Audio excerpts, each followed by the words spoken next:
Okay, let's dive into one of the most dramatic medical cases ever shown on TV.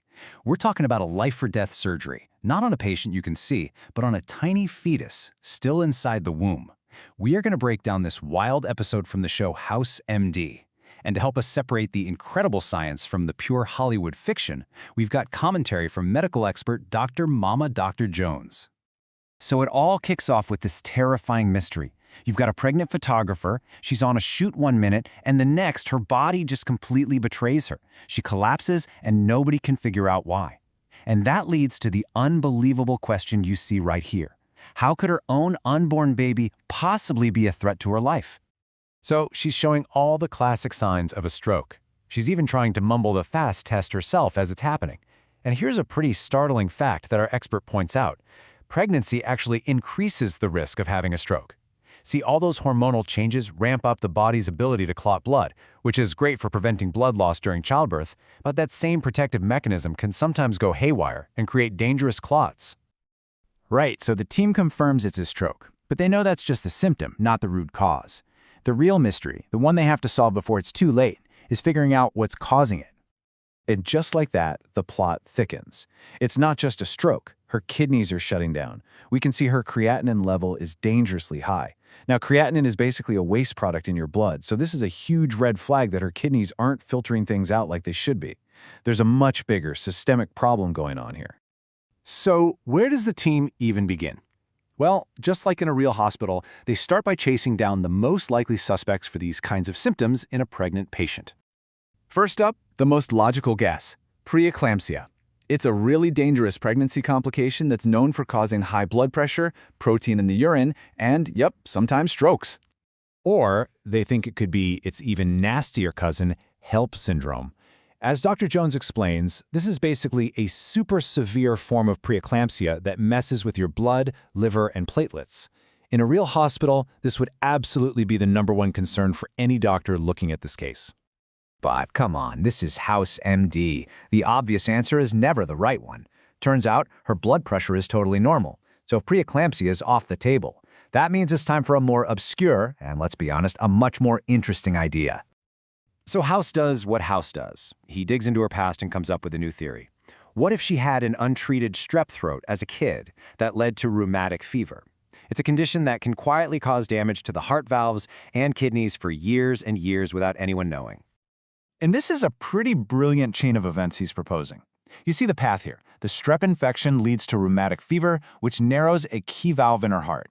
That damaged valve then creates a blood clot that travels to her brain, causing the stroke, and it reduces blood flow to her kidneys, making them fail.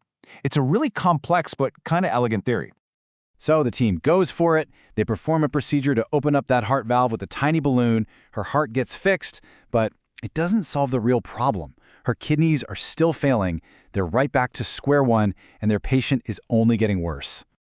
They've exhausted all the logical paths, even the illogical ones. They're stumped. And that's when House makes a stunning declaration that completely changes the entire focus of the case. This is a huge turning point. And there it is, the big pivot. The problem isn't with the mother, it's with her unborn baby. The team has been treating the wrong patient this entire time. House diagnoses her with something called maternal mirror syndrome, a condition so obscure that Dr. Jones says she has never even heard of it. The idea is that when a fetus is in really severe distress, the mother's body can actually start to mirror its symptoms. Basically, the baby is so sick that it's making the mother sick too. To save her, they have to save the fetus first.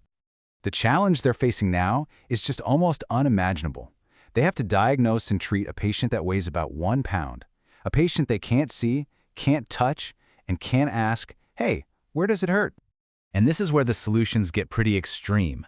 To get a clear MRI image of the fetus's heart, they decide they have to paralyze it for a few moments by injecting a drug straight into the umbilical cord. Dr. Jones is quick to call this insane, and she points out that in the real world, you'd always start with a simple, non-invasive ultrasound echo, not this incredibly high-risk procedure. But hey, it's TV, so the risky MRI works, and it reveals the true cause. It was never the heart. A urinary blockage has caused the fetus's bladder to swell up to 4 times its normal size, basically taking up the whole torso and crushing the poor thing's lungs, preventing them from developing. So the plan is to perform actual fetal surgery. Using an ultrasound to see what they're doing, they're going to insert a tiny little tube, a shunt, into the baby's abdomen. The hope is that this will drain the swollen bladder, relieve all that pressure, and hopefully resolve the Mura syndrome in the mother. But the shunt doesn't work. The mother's condition gets even worse. Now her liver is starting to fail.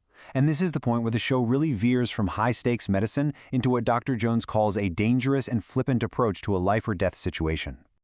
Faced with what looks like certain death for both mother and baby, House decides to do the unthinkable. He's going to perform experimental, open surgery on the fetus. He's planning to literally open the uterus, take the fetus out, fix the problem directly, and then just put it back. And just like that, it works. The wild experimental surgery is a massive success, and both mother and baby have a perfect, instantaneous recovery. It's a true Hollywood ending, which, as you can imagine, Dr. Jones finds highly unrealistic. And this contrast right here is really the key takeaway. Dr. Jones explains that she hates these kinds of depictions because they create this false idea that doctors can just act like cowboys, break all the rules, and always get miraculous results. In reality, she says, this kind of approach would almost certainly make things worse, not better. And that really leaves us with this final question. I mean, it's incredibly entertaining to watch, but does this brand of heroic, rule-breaking medicine create dangerous and totally unrealistic expectations for patients and doctors in the real world? It's definitely something to think about the next time you see a miracle happen on screen.